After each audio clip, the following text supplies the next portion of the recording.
Case में आर्यन खान की जमानत अर्जी पर मुंबई की एनडीपीएस कोर्ट में सुनवाई जारी। थोड़ी देर में आर्यन की जमानत याचिका पर फैसला आ सकता है। लखीमपुर मामले पर सुप्रीम कोर्ट की सुनवाई पूरी। योगी सरकार की स्टेटस रिपोर्ट से कोर्ट संतुष्ट नहीं। अब मामले की अगली सुनवाई 20 अक्टूबर को होगी। सुप्रीम कोर्ट ने सुनवाई के दौरान कई गंभीर सवाल उठाए। कोर्ट ने कहा सीबीआई भी मसले का हल नहीं। उम्मीद है यूपी सरकार सख्ती से काम करेगी। लखीमपुर हिंसा मामले में आशीष मिश्रा नोटिस के बाद भी हाजिर नहीं हुआ। परिवार ने कहा ना भाग रहे हैं ना ही छिप रहे हैं। आज सुबह 10 बजे पेश होना था। आज भी लखीमपुर जाने वाले नेताओं का तांता। अकाली दल की नेता हरसिमरत कौर लखनऊ से लखीमपुर जा रही हैं। वहीं नवजोत सिंह सिद्धू को भी लखीमपुर जाने की इजाजत मिली। अंबाला में बीजेपी सांसद की गाड़ी से आंदोलनकारी किसानों की टक्कर। किसानों का आरोप टक्कर जानबूझकर मारी। सांसद की सफाई प्रदर्शनकारी जानबूझकर सामने आए। आईएसआई और अंडरवर्ल्ड की बड़ी आतंकी साजिश का खुलासा। जी न्यूज के पास आईएसआई की साजिश का मास्टर प्लान। भारत में विमान पर हमले की साजिश का अलर्ट। सूत्रों के मुताबिक पटना के गांधी सेतु पर आतंकी हमले की साजिश। पावर ग्रिड फेल करने की योजना बना रहा है आईएसआई। आईएसआई की हिंदूवादी नेताओं पर हमले की साजिश। आतंकी हमले के खिलाफ श्रीनगर में सिख समुदाय का प्रदर्शन। गुस्साए सिखों ने आतंकवाद के खिलाफ जमकर नारेबाजी की। कल श्रीनगर के ईदगाह में आतंकियों ने 2 टीचर्स की हत्या कर दी थी। श्रीनगर में कल जिस स्कूल प्रिंसिपल की आतंकियों ने हत्या कर दी थी, आज उनकी अंतिम यात्रा में सैकड़ों लोग पहुंचे। इस दौरान सिख समुदाय ने जोरदार प्रदर्शन किया। हमारे तो बहुत जाति हो रही है। हमारे तो ऐसे हमारी औरत मारी गई जो कि निहत्ती थी। किसी सरदार को मारते, मुझे को मारते, मैं खुश था। तो बच्चे छोटे हैं उसके, ये बुज़दिल हरकत नहीं होते। आतंकी हमलों पर लगाम लगाने के लिए केंद्र सरकार ने आईबी के काउंटर टेरर ऑपरेशन हेड तपन डेका को कश्मीर भेजा। काउंटर ऑपरेशन की करेंगे समीक्षा।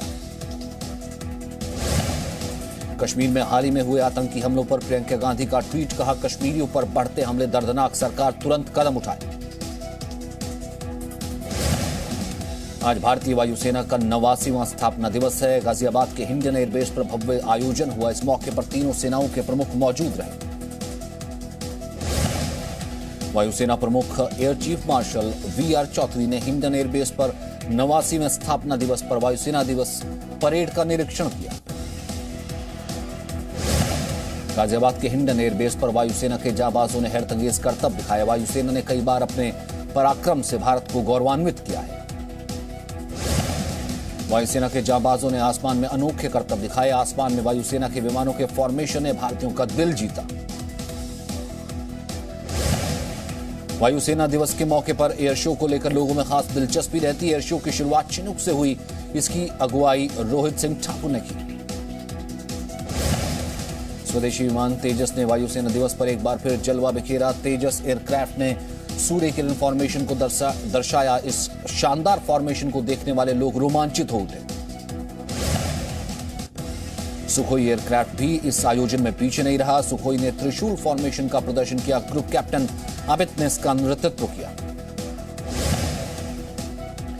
वायुसेना प्रमुख वीआर चौधरी का संबोधन। कहा मौजूदा समय में चुनौतियां बढ़ती जा रही हैं। किसी भी बाहरी शक्ति को हमारी सीमा में नहीं घुसने दिया जाएगा।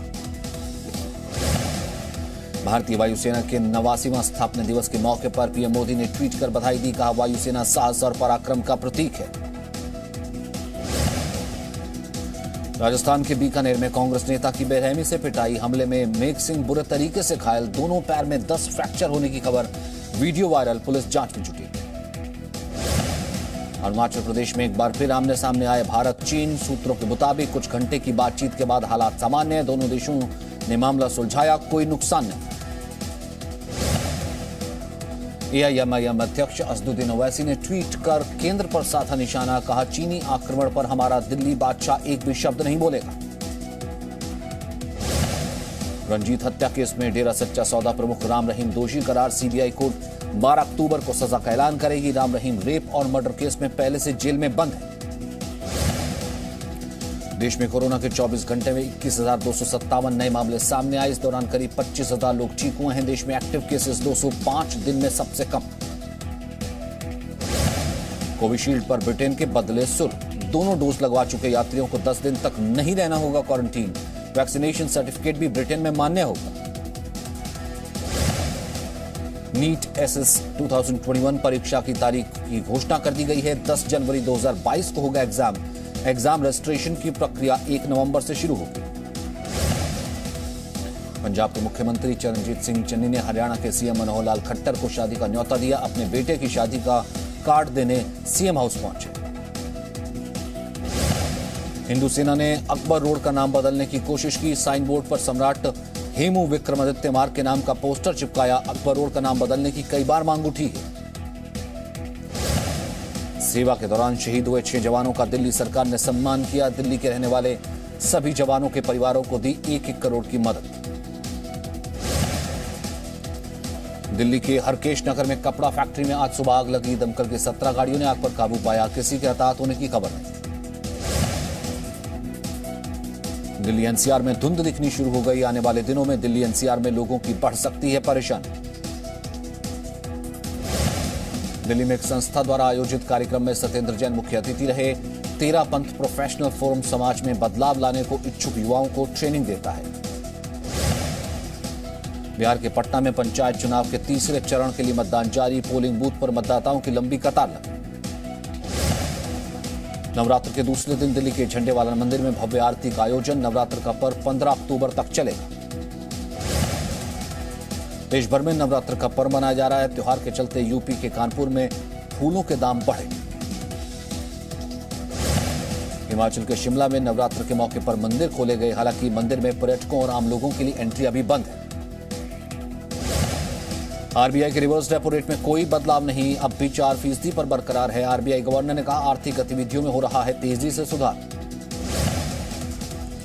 तेल के दामों में बढ़ोतरी का सिलसिला जारी। 8 दिन में 5 बार बढ़े तेल के दाम। मुंबई में 100 रुपए के करीब डीजल पहुंचा तो दिल्ली में 30 पैसे पेट्रोल का दाम बढ़ा।